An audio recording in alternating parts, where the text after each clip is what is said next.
एक plane Dubai से भारत के लिए रवाना होता है। ये एक रूटीन फ्लाइट थी क्योंकि ये प्लेन रोजाना दुबई जाकर वापस इंडिया आता था। प्लेन में सब कुछ सही था, सारे सिस्टम ठीक तरह से काम कर रहे थे और ये अपनी डेस्टिनेशन तक एकदम सही सलामत पहुंच भी जाता है। लेकिन एक छोटी सी गलती या कहीं एक मामूली सी मिसकैलकुलेशन की वजह से ये प्लेन बिल्कुल अपनी मंजिल के करीब जाकर क्रैश हो जाता है और इस हादसे में 158 लोग अपनी जान गंवा देते हैं। ये दर्दनाक कहानी है एयर इंडिया एक्सप्रेस फ्लाइट 812 की, जिसने लोगों को झंझोर कर रख दिया था। पर ये हादसा हुआ क्यों? इसमें किसकी गलती थी और क्या इस दुर्घटना को टाला जा सकता था? आइए इस वीडियो में जानते हैं।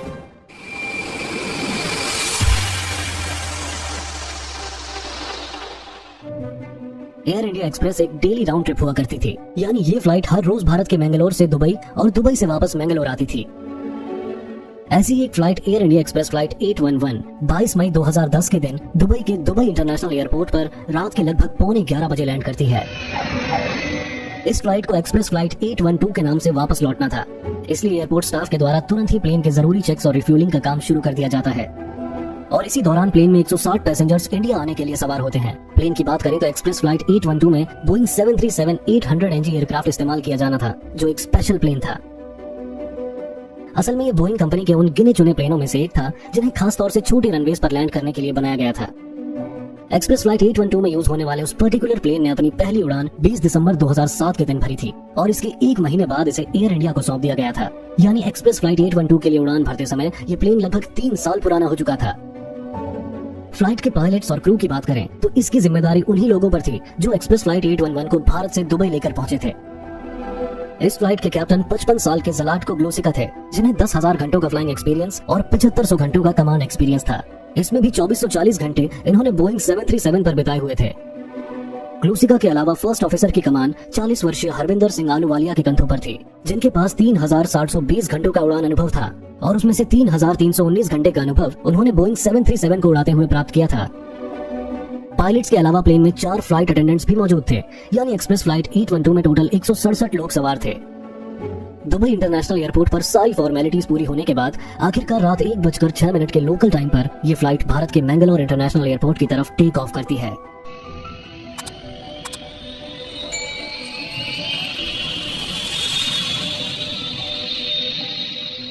जबकि इस समय भारत में रात के 2:30 बज चुके थे। टेक ऑफ बहुत ही स्मूथली हो जाता है और प्लेन हवा में जाकर एकदम से स्टेबल हो जाता है।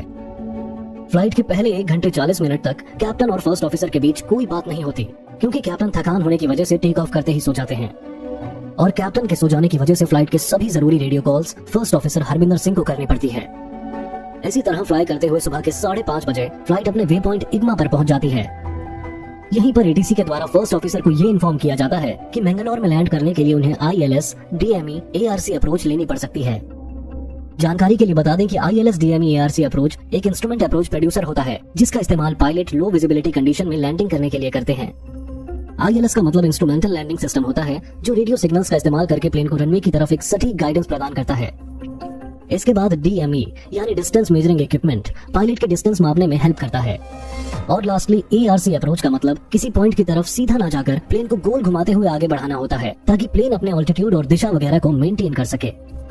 तो फर्स्ट ऑफिसर ATC की इस इन्फो को कॉपी कर लेते हैं और इसी तरह आगे बढ़ते हुए सुबह के 5:45 बज जाते हैं।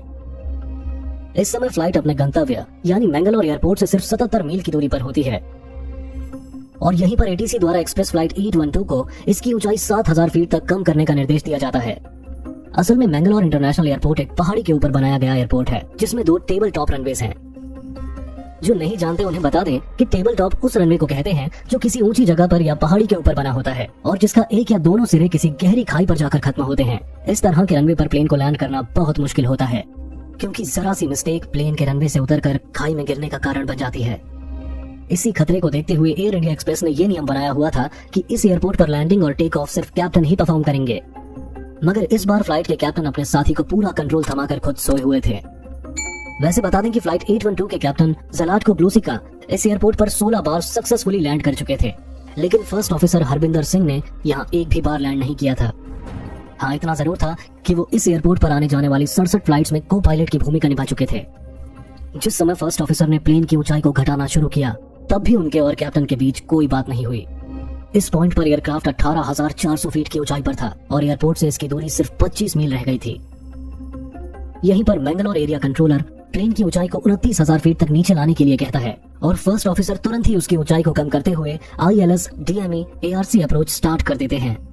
लेकिन इस फ्लाइट के साथ दिक्कत ये होती है कि इसकी ऊंचाई जरूरत से काफी ज्यादा थी। सुबह के 5:52 पर यह फ्लाइट कुछ अनएक्सपेक्टेड रीजन से मैंगलोर एरिया कंट्रोलर के द्वारा ATC टावर को सौंप दी जाती है और टावर कंट्रोलर के द्वारा प्लेन को ILS, DME, ARC अप्रोच के जरिए रनवे से 10 नॉटिकल मील की दूरी पर पश्चिम से पूर्व की तरफ 240 डिग्री के एंगल में गोल गोल घूमते हुए आगे बढ़ने के लिए कहा जाता है। फर्स्ट ऑफिसर इस मैसेज को तुरंत ही कॉपी करते हैं, मगर इसके साथ ही वो एक जोर की उबासी भी लेते हैं, जिससे पता चलता है कि वो अकेले प्लेन को उड़ाकर थक चुके हैं और पूरी तरह अलर्ट नहीं हैं। अब यहाँ कैप्टन ज़लाटको को पहली बार ये एहसास होता है कि उनका प्लेन नॉर्मल से कुछ ज्यादा ही ऊंचाई पर फ्लाई कर रहा है। इस समय प्लेन की ऊंचाई 9,000 फीट होती है और ये देखते ही कैप्टन ज़लाटको प्लेन को तेजी से नीचे लाने के लिए लैंडिंग गियर को डाउन कर देते हैं। इसके साथ ही वो स्पीड ब्रेक्स को भी एक्सटेंड कर देते हैं ताकि प्लेन की ऊंचाई कम समय में ज्यादा से ज्यादा घट सके। सुबह 6:03 पर कैप्टन लैंडिंग चेकलिस्ट को कंप्लीट करके प्लेन को लैंड कराने के लिए रनवे की तरफ बढ़ा देते हैं। इस समय प्लेन की एयरपोर्ट से दूरी सिर्फ 2.5 मील और ऊंचाई 25,000 फीट होती है। फर्स्ट ऑफिसर चिल्लाते हुए कैप्टन को वार्न करते हैं कि ऑल्टीट्यूड बहुत ज्यादा है, लेकिन कैप्टन उनको अनसुना करके ऑटो पायलट और दूसरे सभी लैंडिंग असिस्टिंग सिस्टम्स को ऑफ कर देते हैं और खुद मैन्युअली प्लेन की ऊंचाई को तेजी से कम करने का प्रयास करने लगते हैं। फर्स्ट ऑफिसर कहते हैं कि ऊंचाई कम करने के लिए हमें एक चक्कर लगाकर वापस आना चाहिए, लेकिन कैप्टन ऐसा करने के बिल्कुल मूड में नहीं होते। को पायलट चक्कर लगाने की बात को फिर से दोहराते हैं, मगर कैप्टन प्लेन को लैंड कराने की अपनी जिद पर अड़े रहते हैं। किसी भी तरह रनवे को पकड़ने के लिए कैप्टन प्लेन के नीचे आने की रफ्तार 4,000 फीट पर मिनट कर देते हैं। अब यहाँ प्लेन का enhanced ground proximity warning system यानी EGPWS बार बार वार्निंग देता है, सिंक रेट पुल अप। इस वार्निंग का मतलब होता है कि प्लेन जरूरत से ज्यादा तेज रफ्तार से नीचे जा रहा है, इसको रोकिए वरना ये नीचे जमीन से टकराकर क्रैश हो सकता है। मगर कैप्टन इस वार्निंग पर भी कोई खास ध्यान नहीं देते। इतने में ATC टावर की तरफ से सवाल आता है कि क्या पायलट्स ने ILS अप्रोच को एस्टेब्लिश किया हुआ है। हालांकि कैप्टन ने इस तरह के सभी असिस्टिंग सिस्टम्स को ऑफ कर दिया था, लेकिन फिर भी वो जोर देकर फर्स्ट ऑफिसर से ATC टावर को यह कहलवा देते हैं कि वो ILS अप्रोच के साथ आगे बढ़ रहे हैं। इस पर टावर कंट्रोलर के द्वारा प्लेन को लैंडिंग क्लियरेंस दे दिया जाता है, पर सच्चाई यही थी कि प्लेन की ऊंचाई लैंडिंग के लिए अभी भी काफी ज्यादा थी। EGWPS की वार्निंग्स, फर्स्ट ऑफिसर के चक्कर काट कर आने को कहने और ATC टावर वगैरह सबको नजरअंदाज करते हुए कैप्टन प्लेन को लैंड कराने के लिए रनवे के करीब ले आते हैं। लेकिन ऊंचाई ज्यादा होने की वजह से प्लेन को रनवे के जिस पॉइंट पर टच डाउन करना चाहिए था वो उससे काफी आगे निकल जाता है और थ्रेशोल्ड से 5200 फीट आगे जाकर रनवे को टच डाउन करता है, जिसके चलते अब प्लेन को रुकने के लिए आगे सिर्फ 2800 फीट का रास्ता बचता है। साथ ही इसकी रफ्तार भी नॉर्मल से काफी ज्यादा होती है। कैप्टन प्लेन को टच डाउन करते ही थ्रस्ट रिवर्सर्स को ऑन कर देते हैं, लेकिन प्लेन की रफ्तार कम ना होती देख ब्रेक लगाने के सिर्फ 6 सेकंड बाद ही कैप्टन इसे वापस उड़ाने की कोशिश करते हैं, मगर तब तक बहुत देर हो चुकी थी। प्लेन रनवे को क्रॉस करते हुए आगे बढ़ जाता है। इसके रास्ते में 60 मीटर की एक स्ट्रिप और 90 मीटर का एक सेफ्टी एरिया भी आता है, लेकिन उन सभी को पार करके ये गहरी खाई में गिरकर क्रैश हो जाता है।